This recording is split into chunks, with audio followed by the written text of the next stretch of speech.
कर लो 5-5 हो गए Huh? 5-5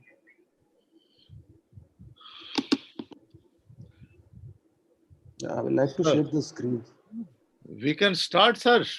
या अभी मैं Oi, एक जगह सर एक Joginder, Joginder, Joginder जी, देखो मिलाओ. Let हिना नहीं करते वाले वो कर रहा है जोगिंदर जी कर रहे हैं कर हैंडल रहे हैं. Then are you able to see my screen? ये क्या आ गया बीच में? या आपका स्क्रीन दे सकते हैं sir sir we can start now sir. वो अपना एक है ना कि हमारे वो लोड हो रहा है साहब हाँ इंटरनेट स्लो है उनकी तरफ से ये फिर चला गया. आप देखेंगे उसको लगाए ना उसको. ये सारी प्रॉब्लम.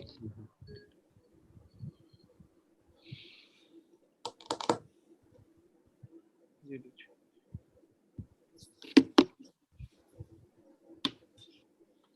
जोगिंदर जी हैंडल कर रहे हैं वहां से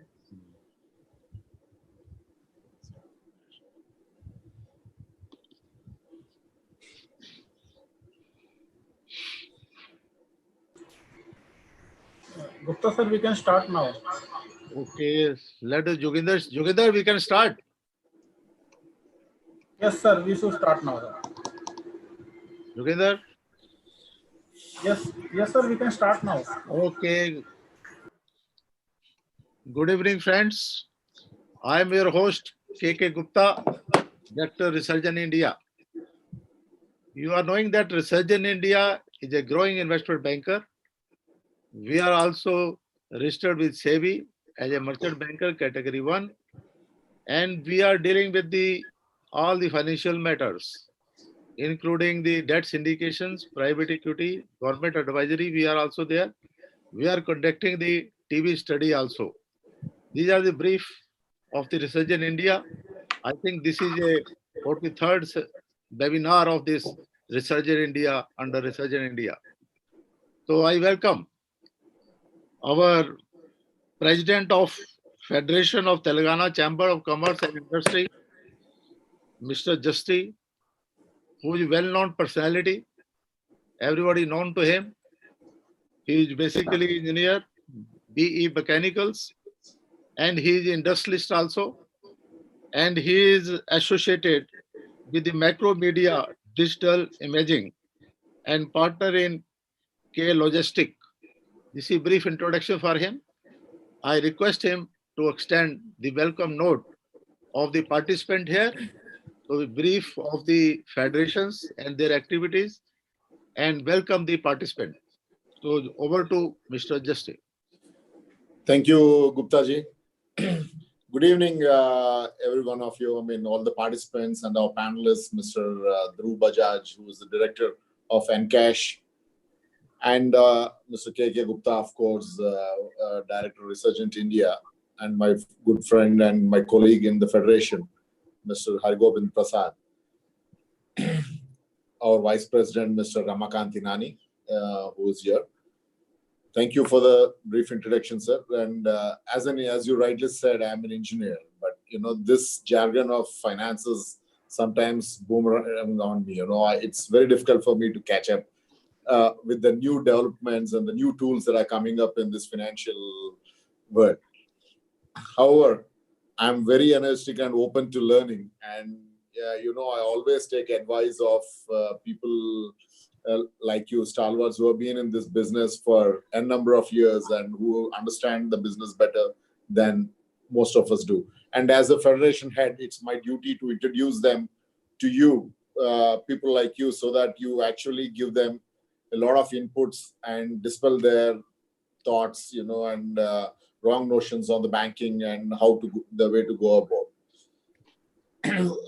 So these lockdowns, as you know, really are causing havoc in the industry and the trade, and they are going to be in dire financial strides, running down their very little reserves that they have, if at all they have. And for them to come back to normalcy is not going to be that easy as everybody says.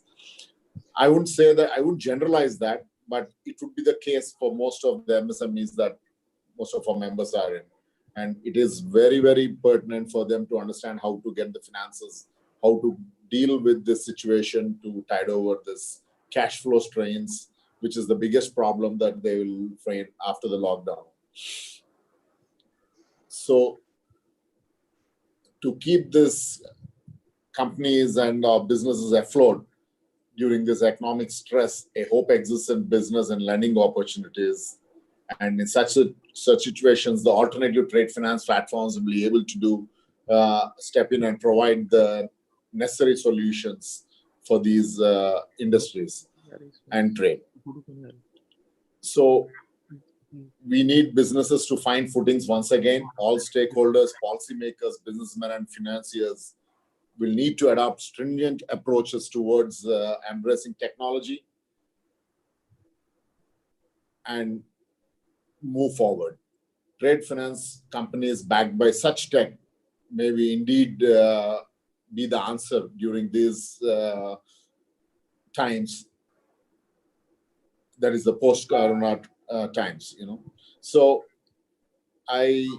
without wasting and without taking much of your time, I don't know if Mr. Irani will talk about the federation, but if he is not there, let me should I briefly touch up Mr. Argovind? Yes, sir. You can touch. Okay. We are a 103-year-old organization, sir, mostly dealing with companies, right, MSMEs to the large corporates, professionals, and then associations per se, like the steel mills or the cloth merchants, whatever. So we have a wide range of members, and we do deal and take up the issues and cases with the government to have a smooth transition for all our members.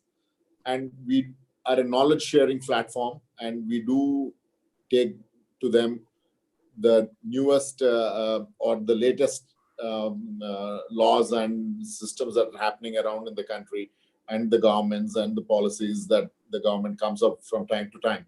And we do assist the government also with our suggestions on the policies and the framework, and again educate the policies that come up to our members regularly through our seminars and halls. But of course, these webinars have become the latest trend, and for the last 1 month we have been doing this ourselves. But otherwise, we have been having it in our own premises, where we have our halls suitable from 100 to 300 numbers. So, but this is a great way to go ahead, sir, and I am really enjoying this webinar and the new technology that's come in, and there's a long way to go. And similarly, it should be on the finances also, with the new possibilities that will shoot up post-COVID. Thank you very much, and I leave it to all my specialists here to educate us on what it's the way forward. Thank you, sir. Thank you, Justice Saab. I think you have rightly touched your federations. Now I am requesting Shri Hari Govind Prasad ji, who is a chartered accountant and having a 25-year experience in the financial sector. Moreover, he is the chairman and banking, finance and insurance committee of the federations. I think he is the right person who can tell about the federations and their activities, and what is the expecting after COVID situations. What is feeling that is Telangana, how the MSC sector or trade finance will be affected. So over to Mr. Prasad. Please give me some brief for your state and your federations also.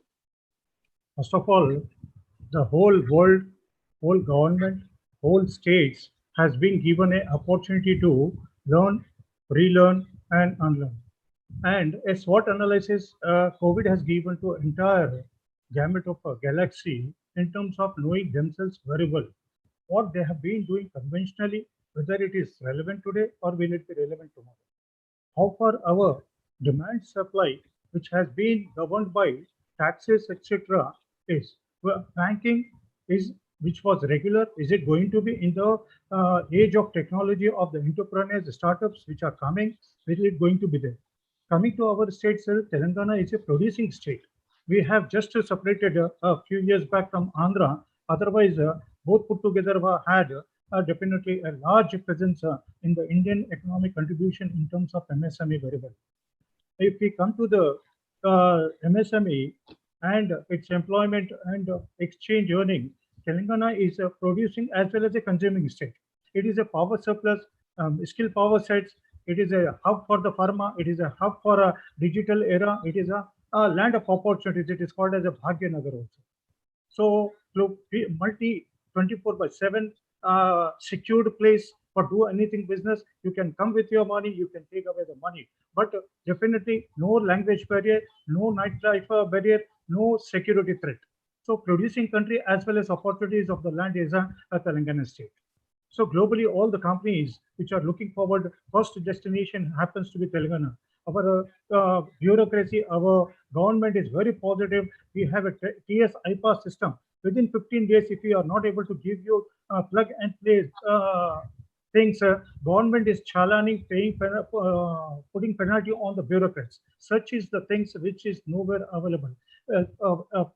State which was suffering from power of both two coins has now overcome political power as well as a consumption power. So it is on the front of the global map of world with India and destination for any company, especially for exports. It is a hub with all the facilities of land available at the most cheapest skill set, labor, power, etc. And it is a cosmopolitan city with all sorts of religion, caste, creed, every people are, and cost of living is also very affordable. We have metro, everything. Airport is the one of the best GMO. This is the little bit about our thing, sir. So coming to my main subject, sir, if you permit me, I want to delve upon that for 2-3 minutes, sir. Yes, yes. Why banking and why alternate finance? What is the made? Yes. As our president, dynamic president, rightly pointed out, he is an engineer and I'm a chartered accountant. See the mix of it, sir. In our chambers, we have 5 categories, sir. That one is a large two companies which we call it as A category company, and association is a federation. We have 150 associations who are our members, and C is the mid-sized companies, and D is professionals and likewise, and E is a specific category for SME and SSI. Sir. Coming to my back, where is who is requiring, what is the requirement, and why? COVID has given an opportunity of looking forward for the alternate trade finance. Why alternate trade finance? Trade finance has got the multiple of the options available apart from the regular finance. Regular finance, I have to give collateral, I have to give for a high cost, time, speed, factors matter, individual to institution matters, and so many factors in times of distress or difficulties, as we call it as in Hindi, बारिश में छाता ले लिया जाता है. जब सूरज होता है छाता रहता है, बारिश में छाता ले. So when sun is shining, yes, yeah. So अभी हमारे what is we are requiring as a MSME, because we have auto sector, sir, we have pharma sector, we have aerospace sector, we have SEZs, we have all sort of industries. So when such clusters are there, SIDBI is available, and but it is not coming as straight away by banks as equity participation or equity in the terms of. So trade finance has got a facility of my asset liquidity of any nature. I can go for it. That be inventory, receivables, or any sort of which our expert Mr. Dhruv Bajaj will be. Otherwise, I will be encroaching in his area. I want to just share with you 3-4 important aspects that where is the tap or market available for this finance, alternate finance, and how much of area has been covered by conventional methods. Out of the 45 lakh crore demand, 25 lakh crore or somewhere has been occupied or catered by regular channels, that is banking. But still 20 lakh crore or more so, which is a tax-paying MSME or employment generating or etc., is having a requirement of 20 lakh crores. Who will meet it? How it will move? Because of the digitization and the people like Resurgent India and experts like Dhruv, they can, because it is a new area. People are not aware that alternate finance is available. How to approach? What is it? What is trade finance? What is trade financing? What is the P2P or what is shipping? What is a import export? I do not know the supplier and how he will supply to me. Who can be come in between by LC or FC or many methods? How much I have to pay? What are the time factors? These are many things which are being looked up by new age digital startups as alternate lending platforms, which I feel will be able to cater, which I have just now said, sir. Another now digital lending and fintechs are changing the SMA finance scenario, sir. how it is selling, because they are coming with the innovative ideas, innovative platforms, online asking for the data immediately. Tight times are they are complying, cost is coming down, and there are no middlemen or anything. Whatever is there, it is very clear on the paper. So they are, in fact, fintech companies are utilizing for consumer analysis, customer needs also, robotics, blockchain, artificial intelligence, big data analytics, they are taking into account. So these innovative techniques are even predictive analysis sector-wise also, that which sector is not performing. Another important thing which I wanted to share, because I have prepared many things under the sky, but time constraint also I have to look. Only 2-3 points I'll share, sir. That if we see by the NPAs in the banking sector, which the credit assessment review, all they take huge time. But despite that, if you see the International Chamber of Commerce's default rate statistics, it is saying that trade finance products and regions were low, averaging 0.37% for import LCs, 0.05% for export LCs, and 0.76 for the import and export loans, and 0.47 for performance guarantees. This shows that the default rate is very, very, very, very negligible. But always, even in business or any form, we take some account of our defaults, etc. That is a prudent risk. But coming to why it is so, sir, because now every commercial close, every data can be tracked online or digital, Facebook or so many platforms. So that is also helping us to find the supplier, and respective bankers can help, and Mr. Dhruv Bajaj will be talking to us. But what experts predict is many opportunities are available for manufacturing trading sector post COVID-19, sir. The opportunities also need to be dependent on availability of ready finances, especially SMEs in the country. As a positive aspect, we should see the opportunities for economic growth and definitely have similar opportunities for alternate financial source for trade and manufacturing activities in the country. So finally, sir, it is to you, which you have joined us, and we look forward for a lot of things. I have taken a lot of time. But Thank you, sir. Thank you, sir. Thank you very Thank you. much. So now I can talk to Mr. Inani, Yeah. Ramakant Inani. He is there. Yes, sir. Yes, sir. So you are welcome, sir. Inani Saab, you are Vice President of the Federation, and you are also civil engineer, and doing a very good, promoted 2 companies. One is cotton ginning and another one is stock broking. We welcome you, sir, also. You can give your thoughts for this webinar. So we welcome you, sir. I think I am not able. Can you hear my voice? I can hear you. But I am not able to. Okay, my assignment was there for to speak about our federation, for Yes. which our president has already given the outline, Sir. and further Mr. Harigovind Prasad has also expanded it and explained. So I request you to go to the next item of the agenda. Thank you very much, sir. I am really obliged the Federation, Telangana Federation, President and Vice President, and also Chief Financial Officer. So I am thankful to him. Now I am coming to Dhruv Bajaj.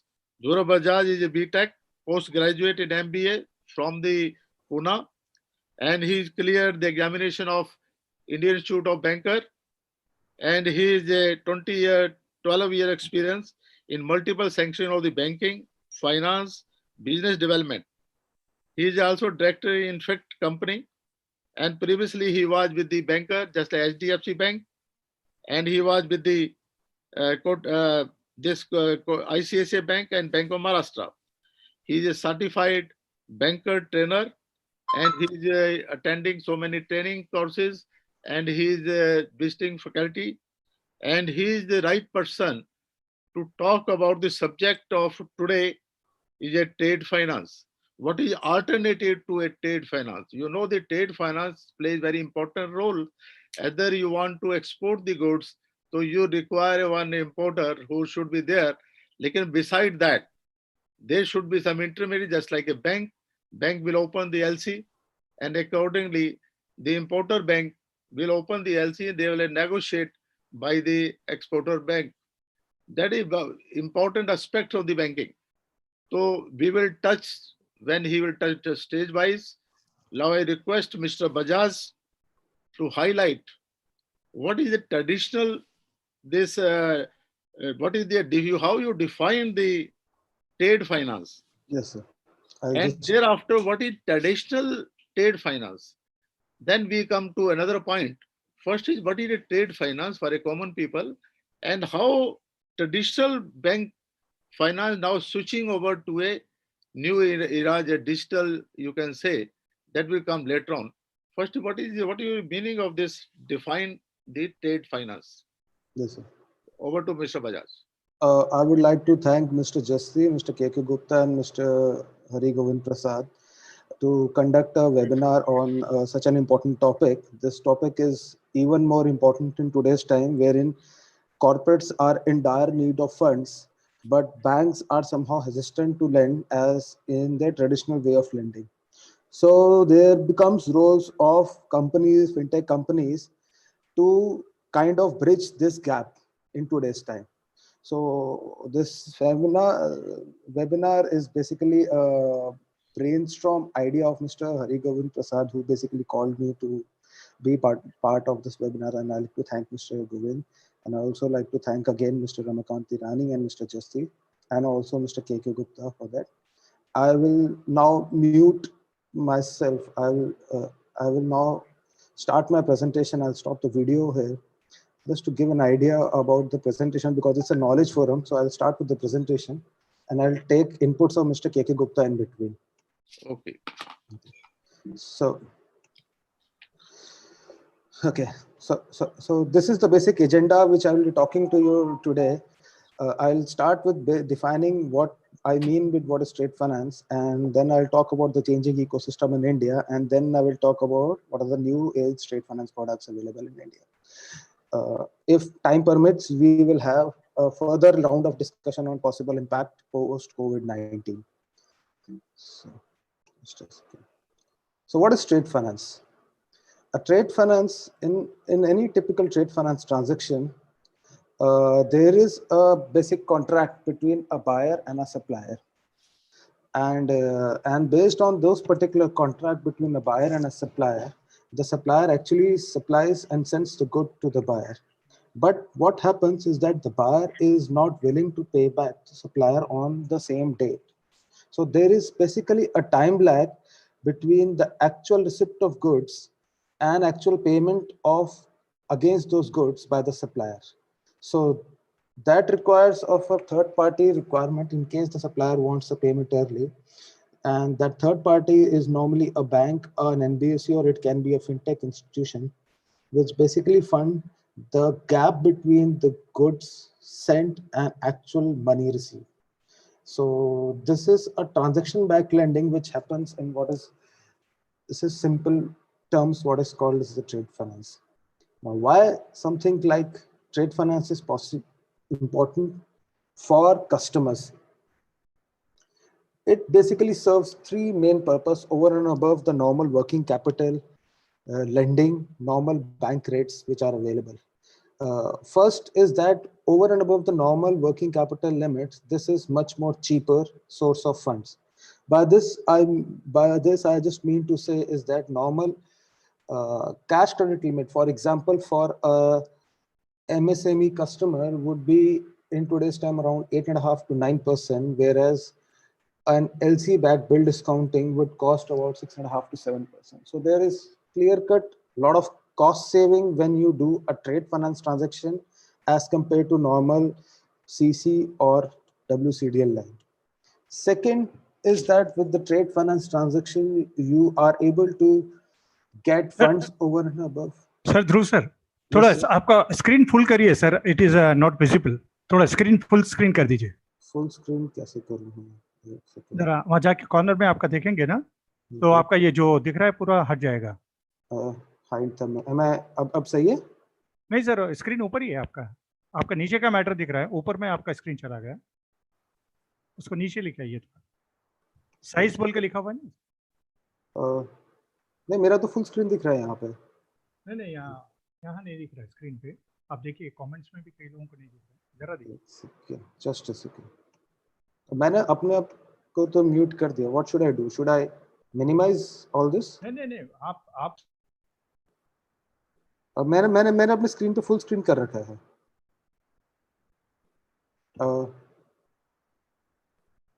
Can anyone from the Resurgent team can help me how to do it?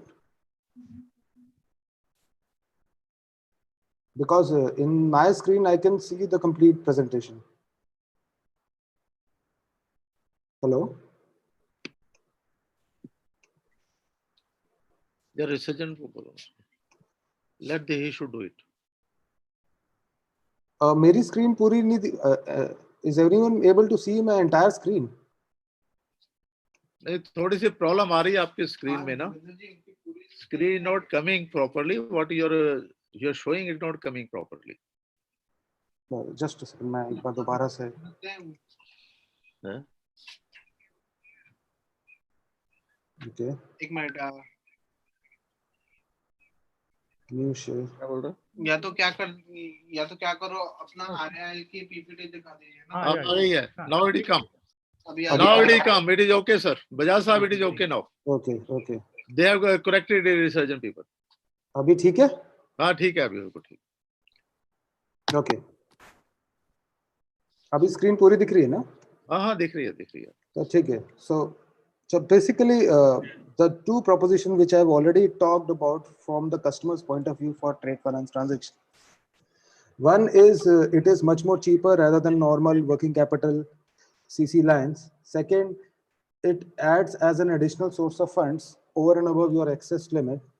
By this, I just would like to give you an example that if you have LC lines available with you, for example, if you get an export order backed 100% backed by an LC, and if your now working capital lines are full, you can still go to any of the banks and get the bills discounting against those LCs, and they will assess the limits immediately, the additional limits, and they will give you additional funds, which are basically LC backed bill discounting. So if you have tools like LCs, you will be able to get funds over and above the additional assessed lines. Third, trade finance tools actually help you in a better supply chain proposition, wherein better buyers and sellers can actually sell the products across geography. For example, there is an exporter who wants to sell goods to a country like China or say USA, and they don't know whether the payments will come on time or not. So what they will do, they will ask for a product like LC, and if they supply against LC, their payments are assured. So you are using a trade finance tool to actually increase your customers outside India, or maybe the same tool you can use within India also. So it helps you actually make a better supply chain proposition, both from the buyer's point of view as well as from the seller's point of view. These are the traditional trade finance products which are right now available in the market, primarily from the banks and NBFCs. The most common of them is LC. LC actually acts as a pre-shipment as well as a post-shipment trade finance tool. So by pre-shipment tool, I would like to say is that once the buyer has actually issued LC, the supplier would be in a much comfortable position to manufacture goods rather than a normal purchase order. And in fact, the suppliers in most of the case are able to use that LC to avail packing credit from the banks. Banks will be very much comfortable to lend pre-shipment advances against confirmed LCs rather than normal purchase orders from the other companies. LCs also act as post-dispatch or post-shipment tools wherein the bills are submitted as per the terms and the conditions of the LC, and the bills get discounted by the supplier.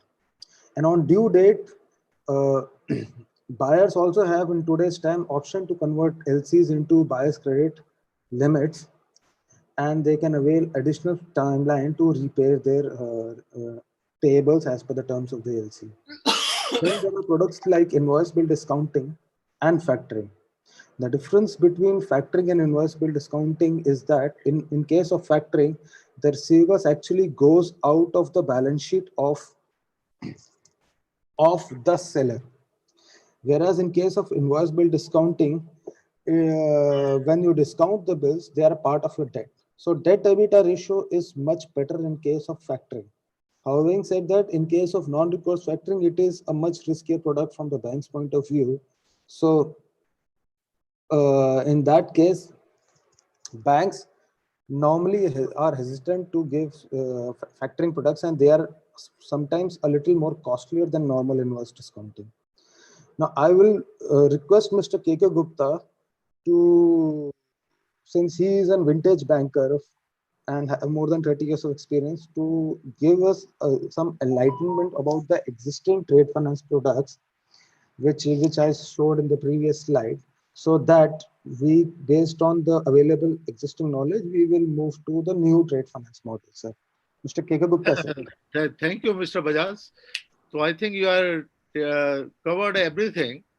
LC pre-shipment, that is pre-shipment is packing credit advance. Yes, When you receive the order backed by the LC, there are two types of the order. What is against the LC? Again, within the orders. Against the order, bank is also financing the packing credit limits. That means packing credit is just like a cash credit account against the inventory. So bank is providing a packing credit limit to them. Once the goods has been manufactured, then it will be a shipped. The bill of lading, other thing, they are going to the bank as per the term of the LC to discount it. You are rightly told it can be discounted by the parent bank, or if the limit is full, even other bank can also discount it, but the proceeds should go to the packing credit account of the party. This is a major aspect in that. Certain LC is a red letter LC also, where the opener of the LC, that means who is purchaser of the LC, authorize the bank to give some unsecured loan to the party also. This is also one of the aspects.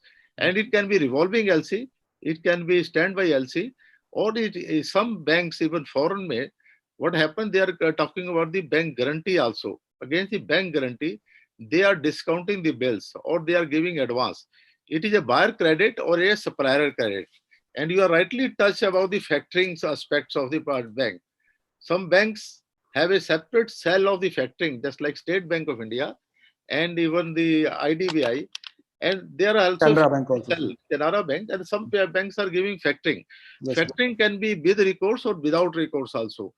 So they can with recourse means that means if it is not payable on due dates, then it is a fall on the party of the who are discounted. Without recourse, it is up to the factoring agencies who bear all the losses. I think this is the most important aspect in the banking sector for traditional finance. Now questions come. If a exporter is there, he requires some machinery or something like that. That means they require a term loan also. Because in the balance sheet of the party, the current assets and non-current assets also, and a block assets also. So for against the block asset, they can approach the bank for a term loan also for that. That means it is a very important thing. Beside that, they are getting the duty drawbacks also sometime. So duty drawbacks against the bank are giving a funding for that. Even these days, GST plays a very important role under the exporters. GST refund they taken after export has been materialized. That means up to that extent, they can also avail some loan from the banking sector against the GST. That means packing credit against the stocks and against the receivable, what you are rightly told, if it is discounted by the bills, it is part of the balance sheet. Otherwise, against the LC, it will go from the balance sheet, it is off balance sheet liability of the party. These are major aspects, I think. Now, these are the traditional trade finance products, what we are talking about. Now, major aspect, what we are talking today, what is alternative to this trade finance? Some schemes are there, which I think Bajaj Saab will tell you. Yes, sir. So I will not cover that because alternative finance, what should be alternative to this traditional finance are there? And then we will discuss what are the challenges and what are the difficulty in which faced for the alternative finance sector. Yes, Now pass on to Mr. Bajaj. Thank you, sir. Thank you. Thanks for your enlightenment, sir. Sir, basically, there are certain reasons which are leading to changing trade finance ecosystem in India. And now the biggest reason is obviously COVID-19 and the lockdown, wherein companies are almost becoming digitized. But even before that, there were 4 drivers which were happening, which were leading to overall trade finance ecosystem changes in India. So the four drivers were, first and the biggest driver was rising internet and mobile penetration in India. Now, India as a country has been able to achieve 85% mobile penetration right now. And that's thanks to companies like Jio and Airtel and Vodafone. Almost 95% penetration of mobile and internet is there in MSMEs, SMEs and corporates. And that's a big number, considering India has around 150 million MSMEs registered or non-registered MSMEs in India. That's actually a very big number. Second major reason is that the level of API integration, that means able to auto connect with multiple APIs available from the government, is very high. India is one of the very few countries of the world which has biometric identity data available online of almost each and every citizen through Aadhaar. Plus, the government through NSDL has been able to give PAN integration, GST integration, and MC integration to them. So if I, as a fintech company, or even for the banks, if they have to do credit analysis, in olden days, I know, because I started with my career with Bank of Maharashtra, a huge file of documents used to come.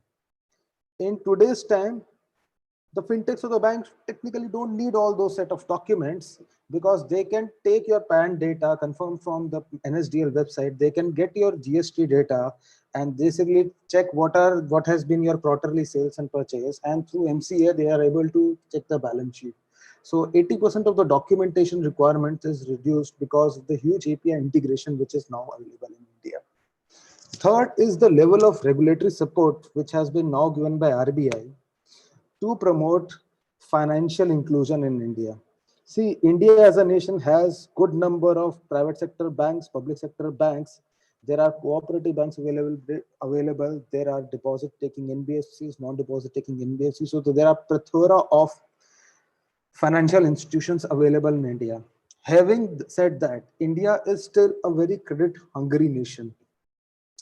A lot of companies and organizations find themselves underfinanced.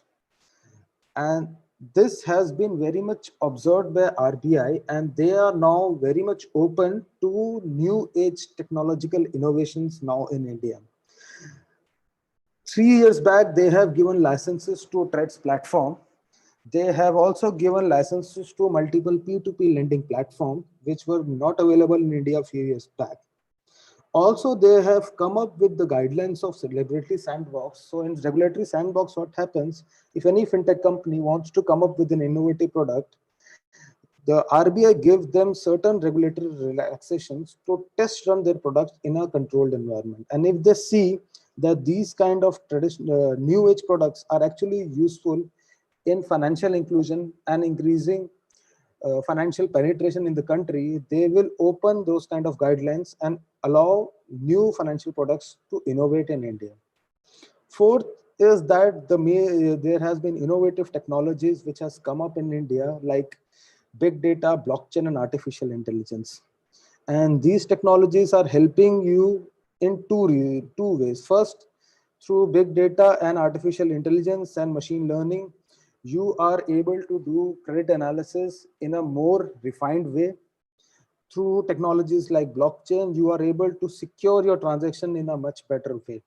So these innovative technologies are also helping you in changing the overall trade finance ecosystem in India and rise of new age trade finance companies. So these are few of the new trade finance models which are right now available in India. I will talk about a few of them, and then I'll take it further. Now, first and foremost, TREDS. Now, what is TREDS? TREDS is basically an RBI licensed platform for discounting of sale invoices by MSMEs. Now, MSMEs get the options from multiple lenders for the invoices, basically discounted in the platform.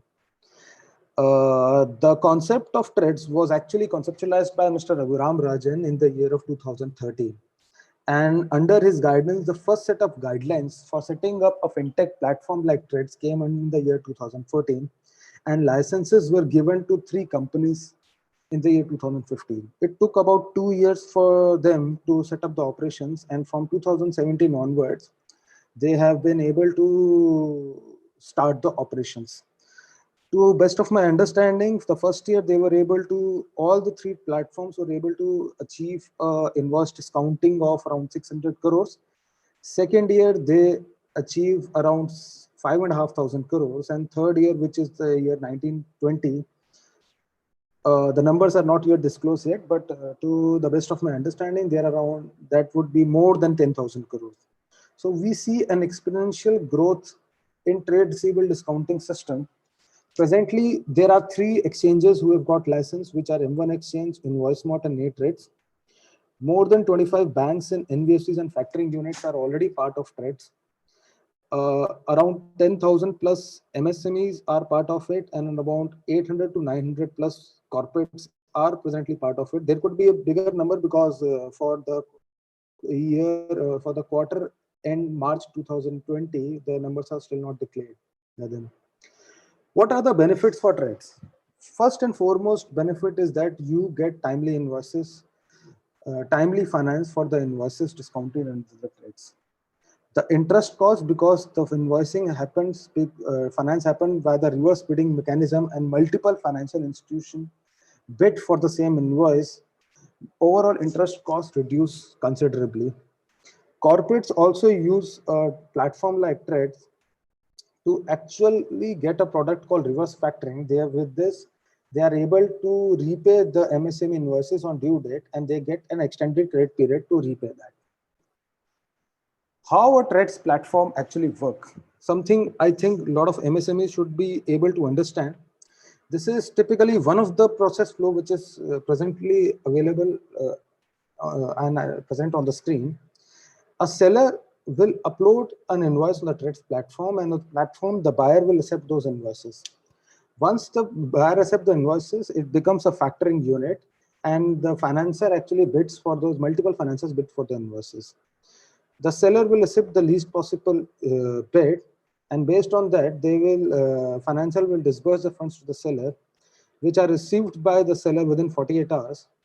And on due date, the onus of repayments comes to the buyer, and buyer actually pays them on due date, and the settlement is done.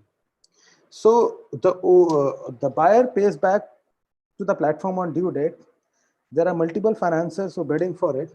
So the benefit is the seller is that he is able to get finance for these invoices within 48 working hours. Second available source of alternate finance is P2P lending. I think in India, there is only one company which is doing P2P trade finance. The name is Credex. In it, it is very similar to a normal trades platform. The only difference is that invoices are financed by HNI investors rather than financial institutions. So once the seller actually uploads the invoice and that same gets accepted, the seller normally factor the invoice or sells this invoice at a discounted price to the invoice price. The investors buys those invoice and gets payment after 90 days from the buyer. So investors are able to make good returns, about 16.8% in this kind of transaction, and the sellers are able to get timely finance for the invoices. Now, third model, which I'm right now showing on the screen, is what is called channel finance. Now, channel finance is being issued by traditional bankers and some of the NBFCs also, but there are new age fintech companies which are developing refined channel finance models in India.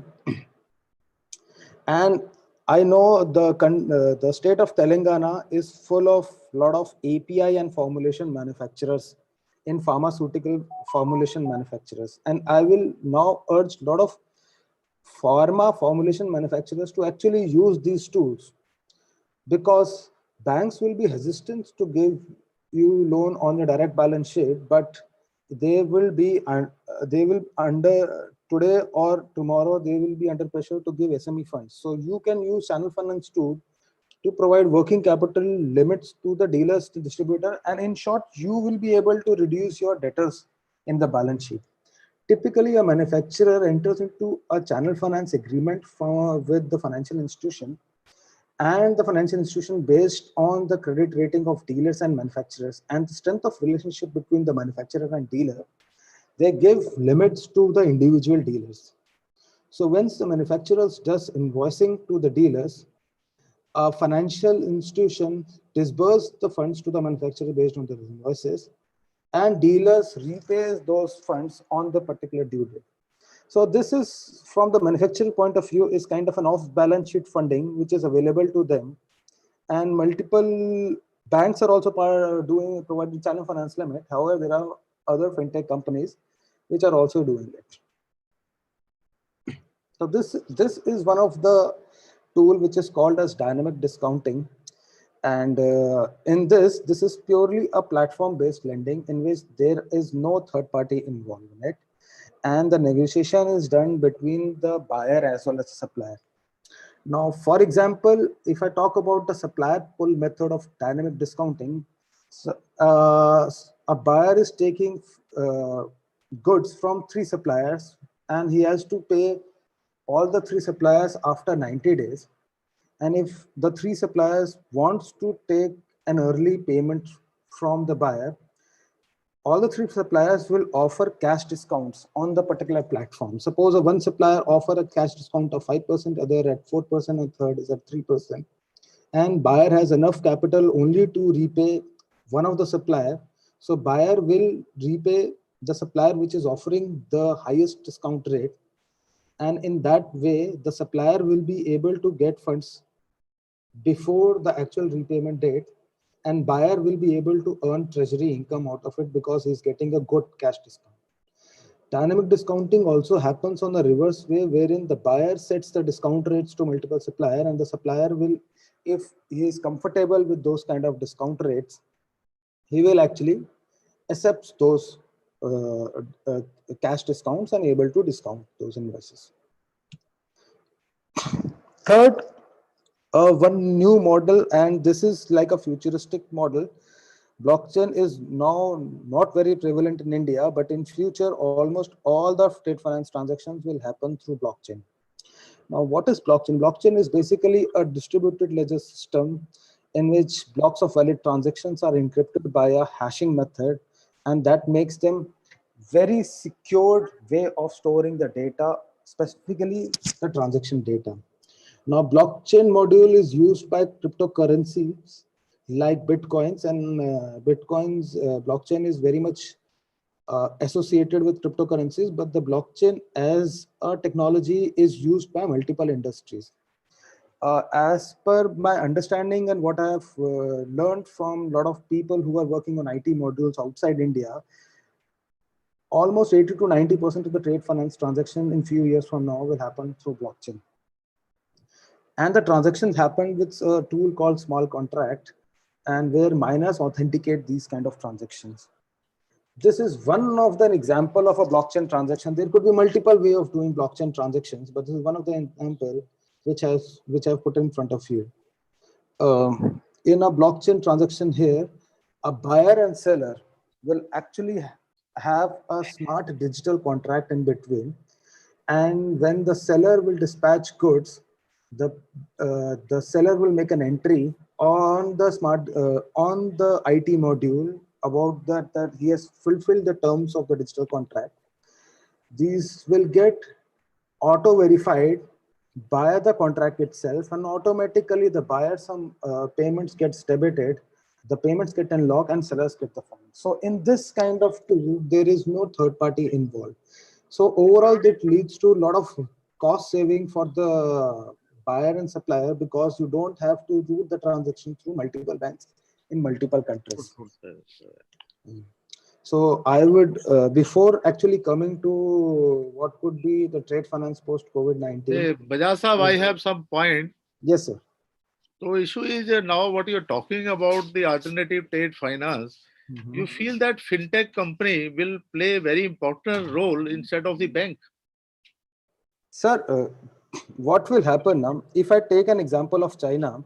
Yes. China has a robust banking system, But for example, if I talk about 4 or 5 top banks like Industrial Commercial Bank of China, Bank of China, Agriculture Bank of China. Yes. So these were traditional banks which were there in China. If I compare to them, these are like SBI, Bank of Baroda, and Punjab National Bank of India. Yes. Now, what they have done is they have actually tied up with the newest technology companies like Baidu, Alibaba, and Tencent, Yes. and they themselves are coming up with new innovative products. Having said that, there are many fintech companies like Lufax which are already available in China. So there is a healthy competition in which My point is not that. My point is that fintech company will not take the role of the bank. no, so sir, what will happen? There will be a healthy competition. Lot Yes. of tech companies will enter into a finance space, so they will become fintech companies. Yes. And a lot of finance companies will improve their technology and they will become what is called as in today's term tech-fin companies. Okay. So there will be a competition and a healthy competition between fintech and tech-fin companies, which will Yes. overall improve the customer experience, and also with the competition, the rates will drop. So that is point is just like one bank scam. I will not name that bank, Yes, sir. where the customer was using LOU, Yes, and sir. there was a big fraud for that. Yes, sir. That is not a fault of a technology or something. Supervisory lapses was there. What do you feel? Sir, obviously there were supervisor lapses, but there was also a fault of technology because the core ERP system was not mapped to the SWIFT system of the bank. So there was no direct mapping. So in that particular fraud, what was happened, that LOUs were being sent through SWIFT, Yes. but LOUs entry was not being done on the Finacle Finacle module or the bank's ERP. So Okay. Bank के balance sheet में वो date या guarantee नहीं था, whereas actual LOU was happening. So Yes. with integration of technologies, these kind of frauds can be minimized. This can be a technology fault also. This to some extent is a technology fault also, sir, from the bank's point of view. And the banks, Then how, sir, we can, my question is how we can this challenge we can overpower, so that in future such things should not be happen. Sir, I think that particular bank, I'll not name that bank. I know which bank you're talking about. Yes, sir. They have already taken a measure and they have already integrated the SWIFT with the bank's ERP, and so that these kind of fraud don't happen in future. Okay. So another issue is, and RBI, sorry to interrupt, sir, RBI also asked all the banks to integrate all the public sector, specifically the public sector banks, to integrate the two platforms on an immediate basis. Yes, sir. Please continue. Sorry to interrupt. Another point some participant was asking, the working capital assessment done based on the collection circle of the company. Yes, sir. And between, if they avail the channel finance against the same invoice, will not count to be double financing? No, sir, what happens in channel finance now?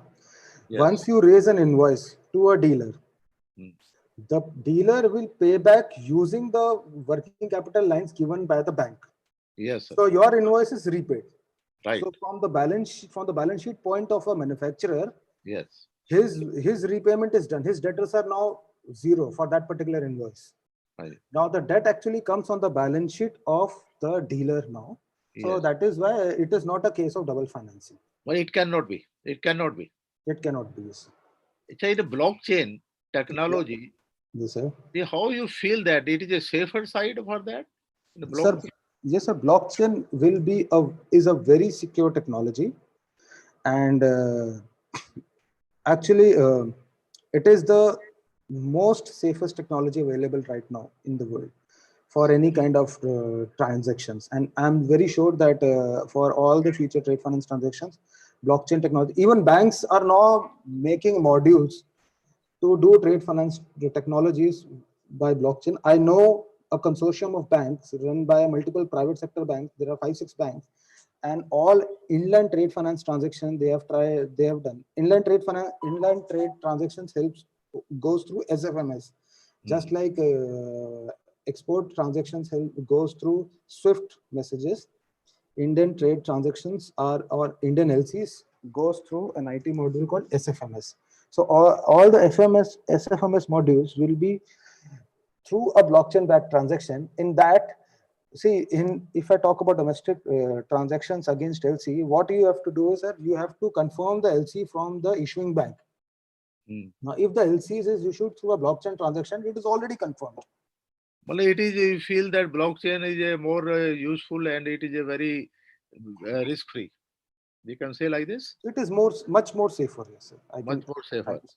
Say that like that. So another issue is here alternative finance may have and services. You can give some example for that. Which alternative finance is more successful? Or you have tell so many alternative finance is available. Yes, sir. Which are the more successful? Just like we are talking about the receivable exchange of India that we trade. We are talking about that. I think total investment till date is 1,800 crore rupees they have already done. Yes, sir. Whether this is a very successful model for the SME sector to RXIL get there and get it discounted and a reasonable cost also? I think, sir, trades, there are certain shortcomings in trades. I'm not saying that there aren't, but trades is a healthy step. Trades is the first fintech actually for which the guidelines came through Reserve Bank of India. Yes. So RBI actually promoted three fintech companies for the benefit of MSMEs. And that way RBI clear-cut gave signals that there is a scope for fintech companies for the trade finance transactions. Okay. In first year, all the three trades platform actually covered around 600 crores of invoices. Next year, they were able to do around 5,500 crores of invoices. Third year, which is the year 1920, which ended in March 20, to the best of my understanding, they reached around 12,000 crores. I don't know the exact figure, so but the growth is exponential, and Trades is a decent platform available to MSMEs specifically. So another issue, somebody has raised this point, is stock statement channel finance funded debtor goes out of the DP and get reduced. Debtors, because your debtors get repaid. Natural. This is a point, because debtor reduced, you definitely your drawing power is going to be reduced for that. Yes, sir. Your drawing power reduced. You can have a double for that. I think so. Carry on, sir. Another point, what I feeling it P2P funding. Yes, sir. So what do you feel that it is a safe funding, because two persons are there, and if some fraud is there, you cannot recognize that fraud is there. What is the risk factor? How they are assessing the limit? How they are assessing the credit worthiness of the party? P2P transactions. So you feel that it is a risky one? Sir, I have some connections in the companies which are actually doing P2P transactions, and to based on the feedback which has been given to me by them, they themselves do a credit analysis of all the suppliers who put their invoices on the P2P platform. Yes, sir. They have their own credit analysis mechanism. They do take an acceptance in most of the cases from the buyer. And nowadays, to my understanding, they're also using new ways of credit analysis like big data and artificial intelligence and machine learning to enhance their credit understanding skills, and which will help them in better grading of risk. See, in banks also, we gave unsecured loans at 18%, and also we gave loans at 9%. So there are also risk level grading which happens in a P2P lending platform, in which people who wants to invest in riskier trade transactions, they get higher discount rates, and people who think which are relatively less riskier transaction, they get a lower discount rate. But yes, modules are in the development stage. It's a new way of lending. Some lending was there, sir, in this aspect P2P? Yes, sir. Some lending was there. Some transaction was there. Because in the receivable exchange of India also, there is no bidder also. When I'm talking to the BKC people, certain times there is no bidder also. Then he said, what is it? Okay. Now, this is not P2P lending. RXIL is... I'm just talking about the exchange.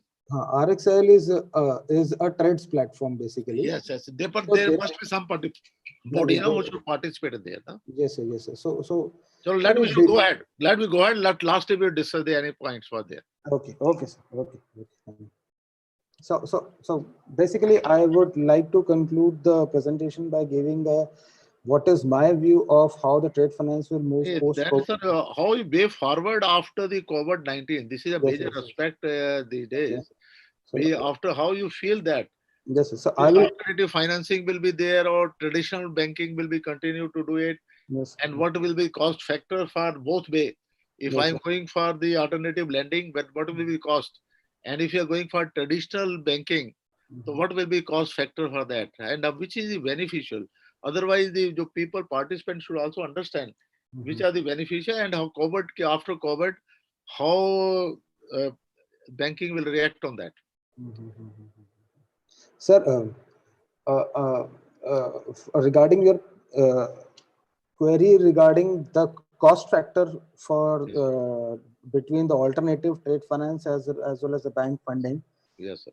Clearly, in terms of rates, banks will be the winners because they have cheaper sources of funds through CASA balance. Okay, okay. So we cannot negate that. Having said that, once there are fintech companies reach to a particular scale, they would be in a competitive position to give competitive rates for that.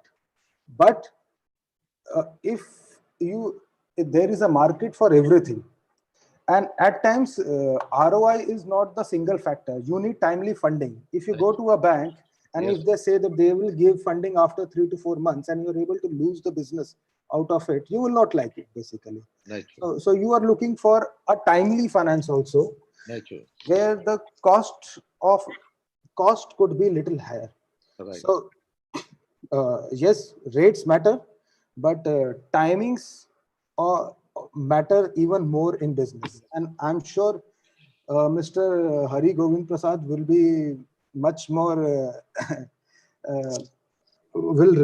knows this much better because for the industries, I have around 10 years of banking experience also.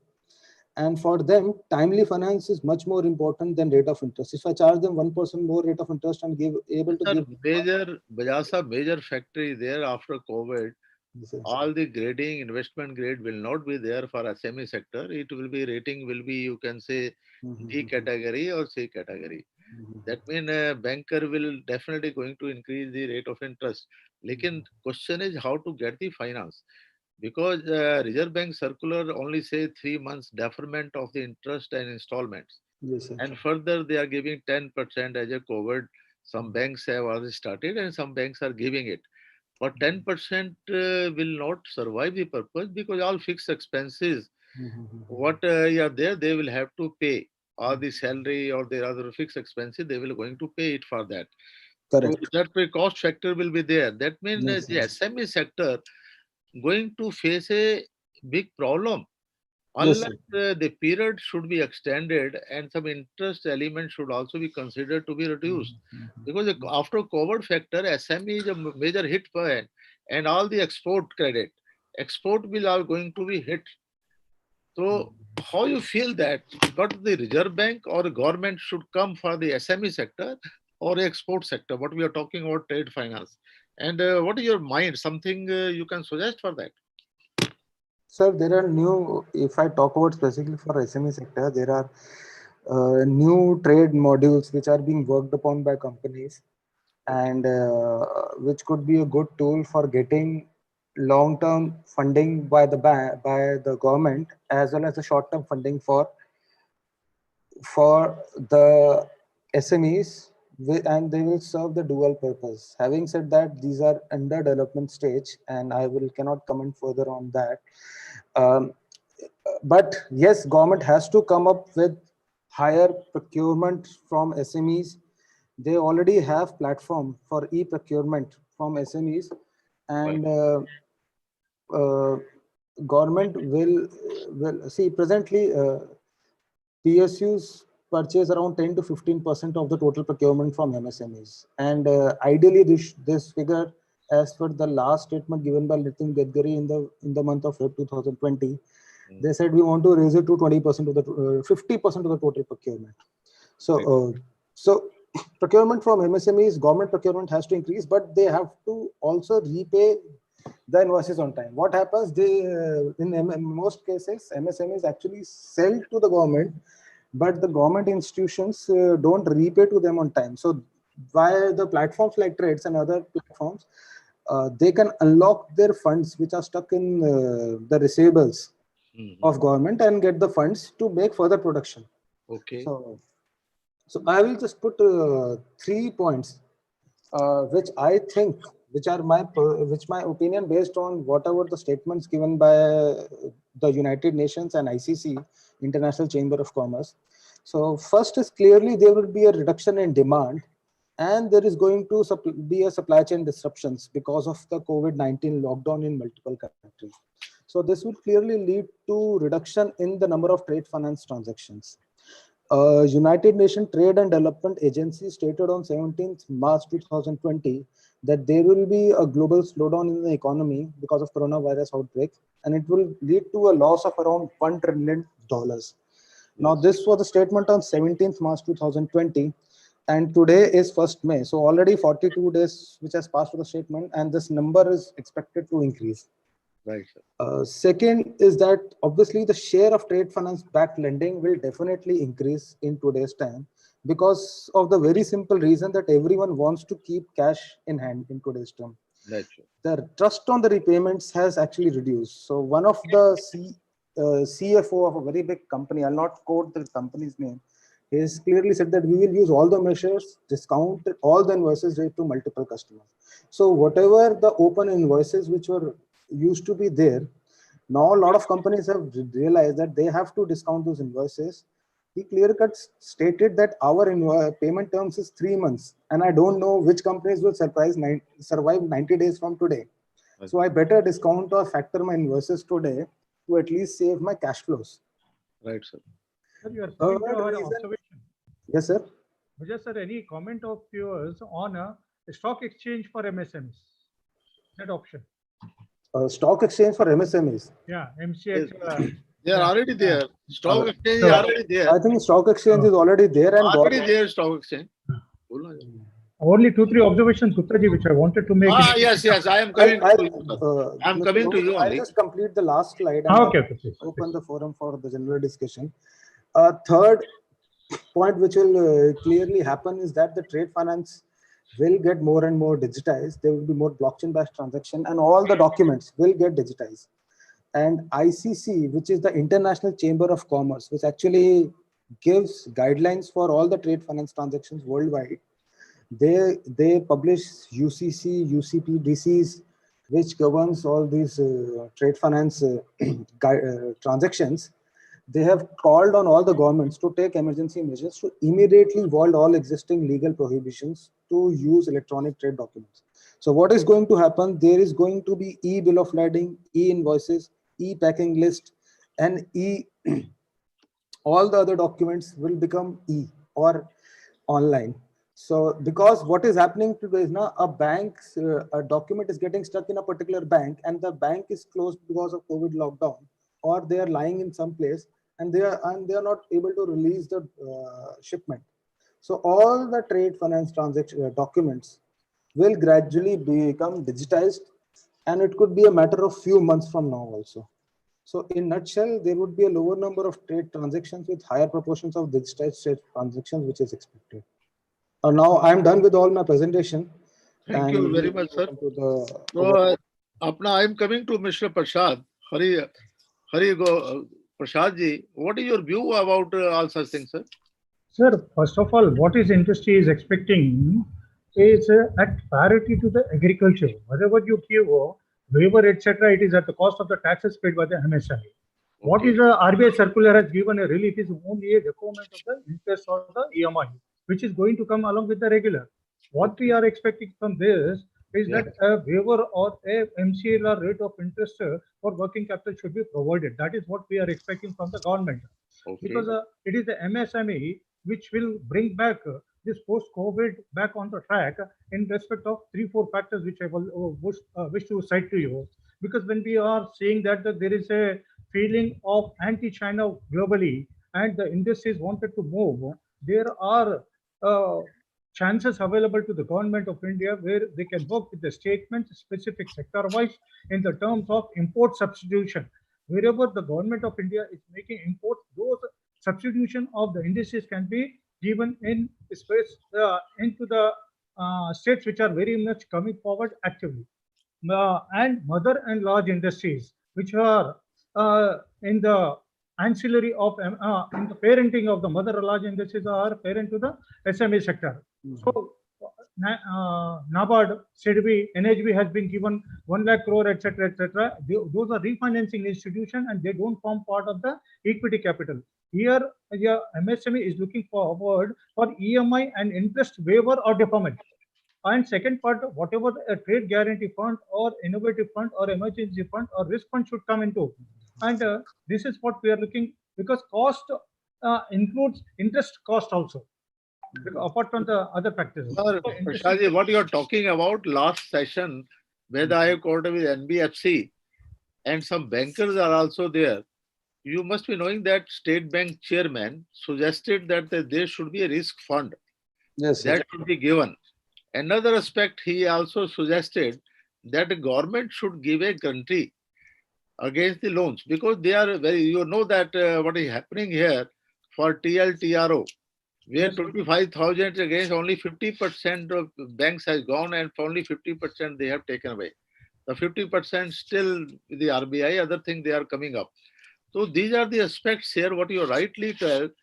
Under these circumstances, government should come out some scheme for the SME sector. Because SME is very important. Only 3 months deferment of the interest or the installment will not play anything. Even if you give a 10% loan as a separate by recirculating the working capital, reducing the margin, or reassessing the working capital cycle will not suffice the purpose. So what is your view on that? Whether you feel that it should be a 6-month period, or whether you feel that it should be a reassessment of the total limits and allow them without margin? What are you feeling for the SME sector? Because SME sector will play very, very important role under our economy, under the GDP also.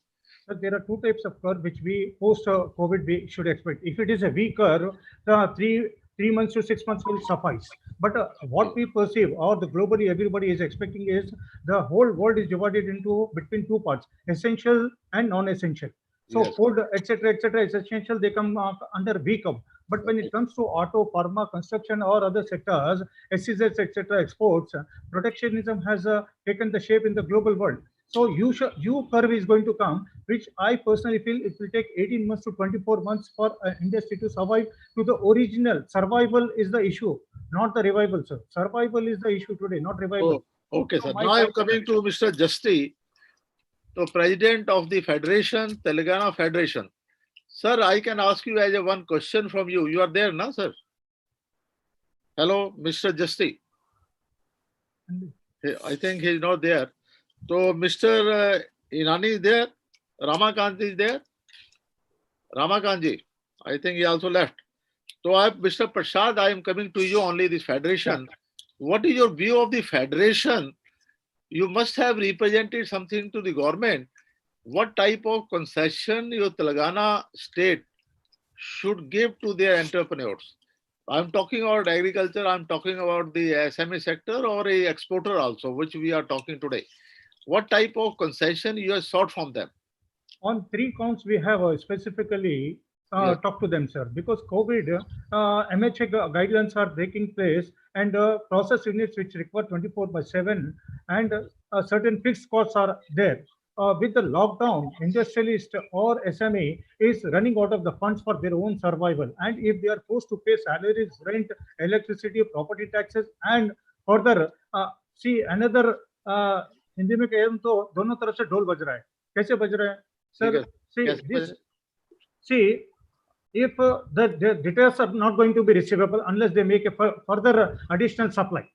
So operational cost they have to again further invest, and upfront payment they have to make to the creditors, Okay. and taxes they have to pay on GST, because GST is suppose 28%, 100 crores turnover MSME, 28 crores it happens. Where is the capital? So these are the factors for operating. 4 pillars are against working, and demand is not there. for creating a demand, they have to come down with innovative pricing, and further additional leverage in terms. However, the banking sector, RBI has come out with 3-4 factors like DP margin. They have considered as reducing in the DP margin, where we have represented the inventory and receivable. Both the margin should have been zero down, 100% should have been taken as a thing. My only submission to you, what is your suggestion from the federation to Federation, we have suggested, sir, that government should subsidize on expenditure side on rent, salaries, which ESI, which we are making from there, they should make a payment because and health factors and social distancing, the name of social distancing, because owners to staff, there are two type of migrant laborers are not going to come, so they have to go. So what we have represented is the concessions on front of salary, rent, electricity, taxes, and sort of privilege having talking to the government of emergency support in terms of funding. Sir, you are also chairman and banking, finance and insurance also. What is your suggestion to the insurance companies? Whether you have written something to the government for insurance company, or whether you thought something insurance companies should also come up, some Very help good. to the people? Well, very pertinent and important question you have raised, sir. If you go to the insurance clause, insurance clause says that if your entity or establishment is not covered round the clock by security personnel inside, and if you do not open your premises for continuous 30 days, insurance is not available, insurance policy lapses. So we have written to the IRDA, which has it, and the other people, but they are saying that you don't worry because it is not a fault from your side and policy. So small changes they have come up into health sector and other sectors also. COVID they have covered. When it comes to fire, theft, and loss of profit policy, definitely we are representing on those counts because most of the policies are also getting maturity. So are the insurance for the banking sector, sir? For banking sector, what is your suggestion to the bankers? Because as a lender, I feel they are shy. Because for this NBFC, also the NCD, they are very shy to subscribe because they get only feeling that money may not come back. So what is your feeling to the banker? What is your advice to the bankers? How they should help in this time to SME sector or to some other sector also? So there are several parameters, past track record, GST returns, domain of the SEBI, banking, etc. Several other things are available for which a bank can rely upon for a good. And definitely in terms of distress and difficult times, they have to take a small risk. Businesses, they are also doing business. Business is a risk. But at the same time, I tell you that they themselves are in the difficult position which they are going to land. How? Because loans is their interest on the loans or other incomes are their income part. When the loans are coming down, deposits are accumulating or picking up. So the margin which you have talked about, the cost of the funds, there it is going to hit them very hard because SLR, CRR, and other factors, and government also giving them the liquidity. This investment is not having, national highway projects are not having, capex are not happening, and FDI is not coming in. So all these funds which the bankers used to deliver to the large corporate industries with a gestation period now is available to them. They can come out with in tandem with the government as a stimulus guarantee, standing as a guarantee to the SME to a certain extent of 10,000, 20,000 or 1 lakh crore. Recently, Mr. Nitin Gadkari said that they are coming out with 1 lakh crore guarantee fund to the MSME, and the insurance, the Ministry of MSME is going to bond for those defaults. I would like to add, Gupta sir, on this. Yes, sir. Yes, sir. Even I heard that government is coming up with credit guarantee schemes for the additional loans which are given in the post-COVID-19 scenario, because banks are also quite frightened. See, ultimately the funds from the bank's point of view, the money will come once they will be able to manufacture the goods and will be able to sell the goods, and there will be a timely repayment of the goods. Right, so sir. there is a fear that what will happen. Suppose there is a second wave of COVID-19 which will come, then either the goods may get stuck in between the manufacturing, or it may happen that the realization may not happen. I am talking to some of the MSMEs. They have said that their funds are now stuck with middle large corporates and they are not getting repayments from their debtors. So that's why banks are also quite frightened to provide additional funds now. So credit guarantee scheme Collateral like CGT for SME sector, Yes, sir. Credit guarantee scheme is already available. Sir, that is No need for there that. only for some particular kind of loans. Yes. Loans up to 1 crore, and then for traders it is only 50% of the total. You talk about the traders. I agree with you. For trader, there is no such a credit guarantee scheme is there. Then But it is No, there no, for traders, but that is no, only traders also it is available under the category of Mudra loan, sir. that is different. That is, Yeah. yes, sir. So, Don't- CGTMSE and this both are under. you Sir, can- sir, we are thankful to the federation. I think you have taken a very right views, and all the participants appreciated your efforts. Yes, sir. Telangana Federation, I think you are a very good views you have taken up. And for insurance, I am very happy. I think you are the only state federation who has taken up the issue with the government. We are thankful to you. Any viewpoint from your side, sir? President Saab has left. President and We have a parallel, sir. A lot of programs are going on since I'm morning. not telling. I'm just Yeah. asking. Yeah, he is on another program. Both they are. I was asking his viewpoint. So you can have our only view- anything our you want to tell from whether you want to say anything. Last Yeah, one. yeah. view. Our view is that, sir, unlike globally, if you see, India has producing as well as consumers capacity.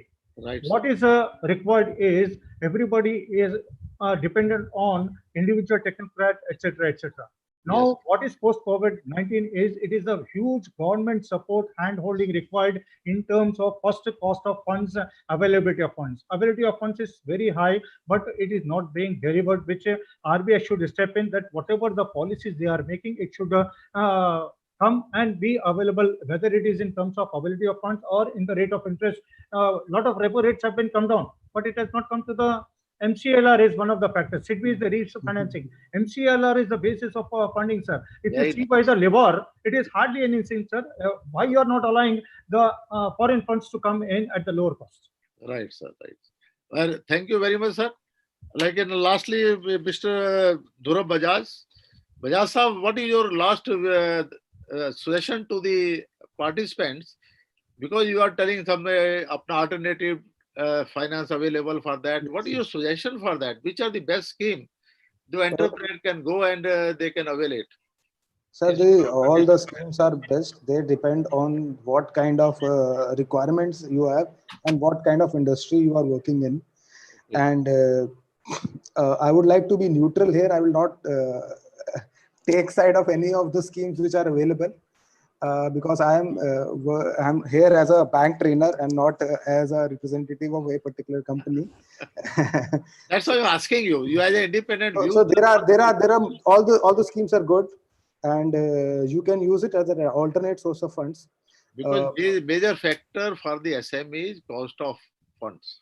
That is a major aspect. I have a different point of view. The reason, the factors for SMEs today is finance and not the rate of investment. They don't think that whether they are getting funds at 8% or 10%. They are thinking that whether they are getting funds or not. So that is what my viewpoint is, sir. I have a little different point of view here. So, sir, Bajaj sir, what you're talking is in terms of banks versus finance, not in terms of collateral versus non-collateral. Yes, See, sir, yes, sir.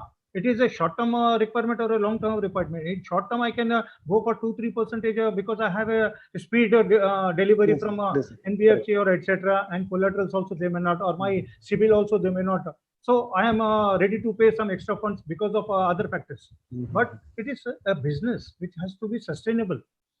So cost is definitely, and waiver we are looking for 1 year at least in interest of working capital. Okay. I think that it is very lovely sir, discussions with all of you. I think your all points you have, which the participant raised it, we have tried to reply it. If any point left untouched, so I request you, they can write to me.